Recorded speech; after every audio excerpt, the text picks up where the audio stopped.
Hey, I'm back. So I just, as usual, I'm like, no, don't do it in English, and then I think, yeah, do it in English. So I'm gonna do it because I feel that it's also linked to jewelry making, but not directly. And this is something that I share a bit because it goes with my own process and my own kind of journey into the jewelry making business. And so I just launched my online shop. Yay!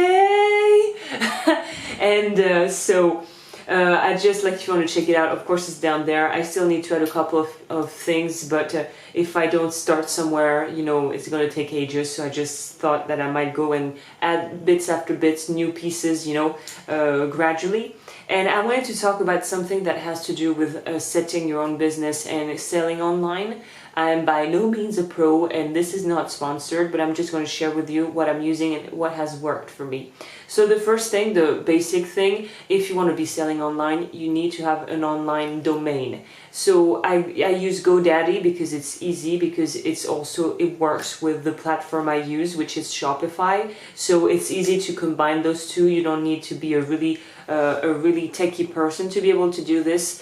And the reason why I actually chose Shopify is because the customer service is great. I've never had any problems. When there was small setting things that I needed to do, I got the help straight away. And like I said, it works well with GoDaddy, so if you have to put the domain with the shop, it works fine.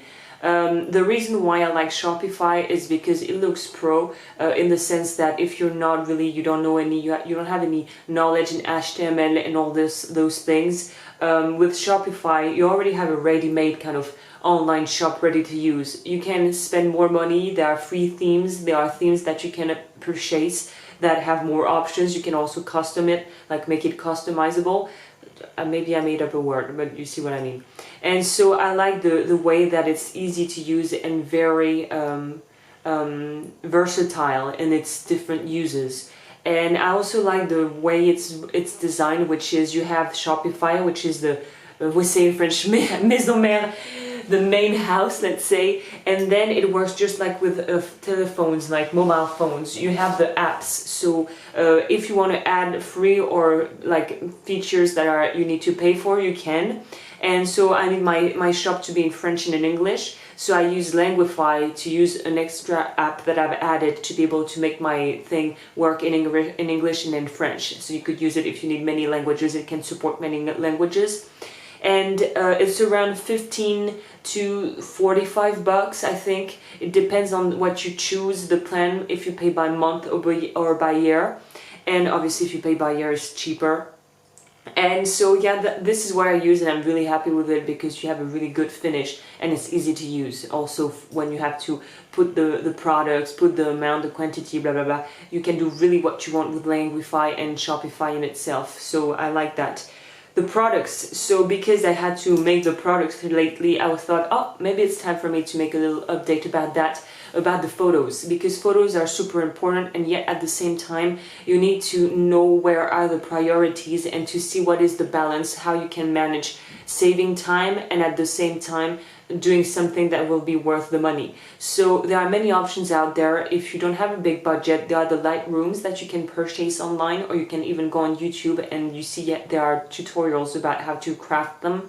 The thing is with Lightbox, it's something that is useful and really quite efficient, but you don't use it a lot, except if you sell lots of retail jewelry from different places on your website, then it might be really a good investment. But honestly, after all I've tried, daylight is the best to really enhance the natural beauties and qualities of the jewels you have to sell.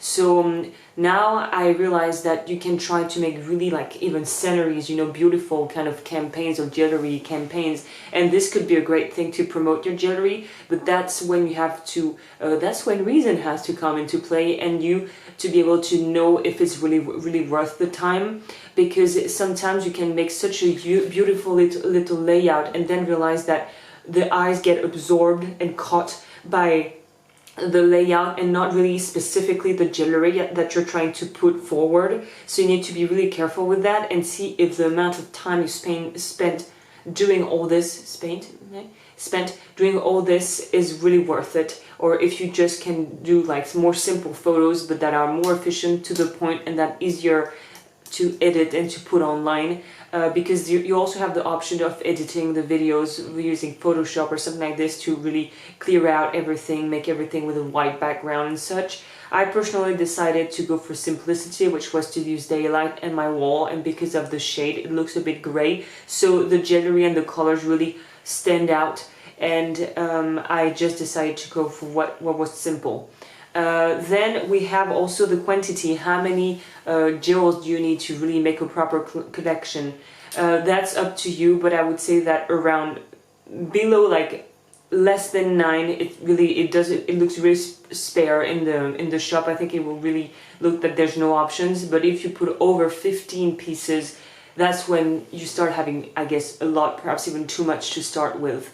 Then again, it depends on you, because that makes me go straight to the second point, which is the coherence. If the collection or your jewels don't have a cohesive outlook, and kind of doesn't emanate the spirit of the brand, it will be really hard to really try to sell, or to retailers, or to try to wholesale to other bigger places, because there's no, like, there's a flower and then there's a kind of rock band kind of type of ring. Like, if you don't have some sort of theme, underlying, like red thread for the whole thing to work, it's going to be really hard to be able to attract customers, because I was going to say custard, no, because you need to know who are the people you're kind of making jewelry for, who are you selling them to. And this is something I've struggled with for a long time. Oh, it's nice to put myself on with the wall, against the wall.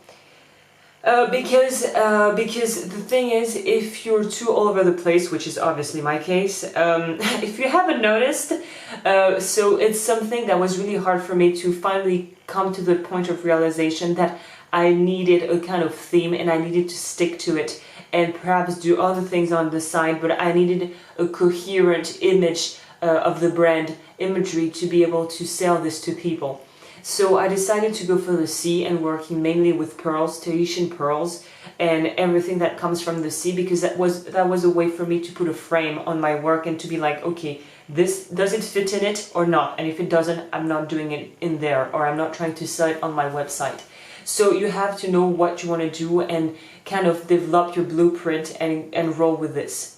But that's also when that's why I wanted to give you my own kind of experience share with you, because I'm the type of person that cannot do. I see people make careers out of making one thing and they're happy with this. I just can't do this. If I feel it's repetitive, for me there's no joy, there's no fun in doing it.